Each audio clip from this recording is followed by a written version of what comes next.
over in the US, Donald Trump has had quite the week, from high-profile White House meetings to the release of the Epstein files. It's all been going on. But some new polling has come out, and apparently American voters aren't feeling so rosy about the US at the moment.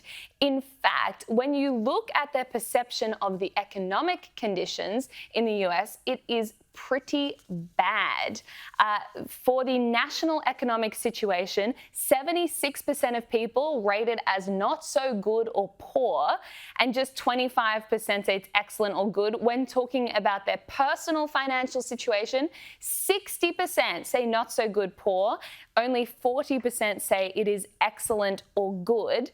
Now, these numbers are about similar to what Joe Biden was experiencing in 2024. And Trump's approval rating is now at its lowest for his second term as president and second lowest of all time. So I think it is interesting. I think obviously the Epstein stuff has taken a toll. The internal divisions within the MAGA movement, definitely.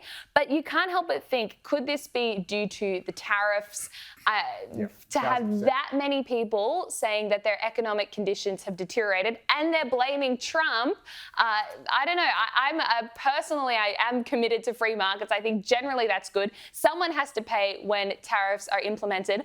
Often it actually ends up being a tax on the end purchaser. You have seen lots of extra investment into the US, but consumers are being hit hard. 1,000%. And it was always going to end this way. And it was an insane policy from the very beginning. Everybody knew that. Everybody tried to tell him. I think there was just one weird economist from UCLA or somewhere who thought it was a really good idea. Well, okay, it has been good in the sense that they've collected a lot of revenue from tariffs, and they've also attracted trillions of dollars of investment. But the cost is that consumers are paying. Much greater. That's right. So it's all very well and good to say, oh, we've had this much investment and we've collected X more in taxes. But if the entire population of the US, the 300 million, is paying an extra X amount in their, in their average supermarket shop or whatever, unless that is less than that, unless they're directly benefiting from those investments. I mean, do people feel like they're really benefiting from the government getting more revenue? Then all that's for naught anyway. And so I think we forget sometimes, because Trump is so fun and so entertaining and the stuff he says is so reportable all the way around the world, we forget that the one thing that drove Joe Biden from office wasn't that he was and again, for the people on the right, it's great fun to make fun, to look at his ridiculous mental decline and the Democrats tying themselves in knots, trying to pretend that, black is white and that everything's fine, nothing to see here, move on. For the average American, they didn't really give a rat's about whether Biden was compos mentis or not. All they cared about was whether or not they were better off than they were when he was elected. And the vast majority, or enough, felt severely worse off, and they basically listened to Trump's advice to black people for the last time, which is, how could it get any worse? And so they voted for him, and indeed it has just gotten worse. So this is the one thing that is going to hurt him more than anything else. He could deliver peace in the Middle East, but if he can't get the cost of living down, the number one issue that brought down Joe Biden, then he is going down too. Well, I should point out, it's not all bad news for Trump. In terms of where people trust the most, for Republicans, they trust them on securing the border, dealing with illegal aliens, reducing crime and reducing the deficit. Where they trust Democrats are in the sort of luxury areas of climate change, reducing the cost of healthcare, which of course just means using public money, and making things more affordable, which typically means making things more affordable via public subsidies anyway. So you mentioned the Middle East.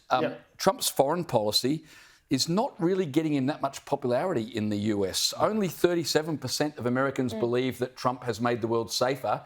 37% say he's made it more dangerous, and the rest aren't sure. So he's not domestically winning that much. No, that's right. And the weird thing with being president of the United States, about 2/3 of your job is foreign policy. Most of the domestic stuff is handled by the states. But of course, you've got to win in America, and Trump is, deliberately went to the polls on an America First agenda. I'm not going to get involved in all these crappy Middle East conflicts that have suckered us in for so many decades.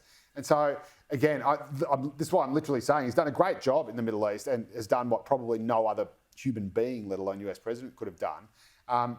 but that's not going to win in votes at home. And it is a worry because if you look at the New York mayoralty election with Zohran Mamdani, he did campaign on classic left-wing policies that were all centred around cost of living. The Democrats have learned their lesson. They know they're not going to win on culture wars or cultural Marxism, but they may actually win on economic Marxism, which is hardly any better, but definitely something that the Republicans have to deal with. Yeah, the good news for the Republicans is that the Democrats know, and you see the way they're starting to eat their own here with the lockdown. You've got left-wing Democrats attacking Chuck Schumer for negotiating a compromise. New York is a very different fish, obviously, from the rest of the country, the so-called flyover state. So if people in the Midwestern swing states, for example, look at Zohran Mamdani and say, oh, that's what the Democrats are like now, that I think helps the Republicans a lot more than the Democrats. But anyway, now I sound like Chaz Licadello.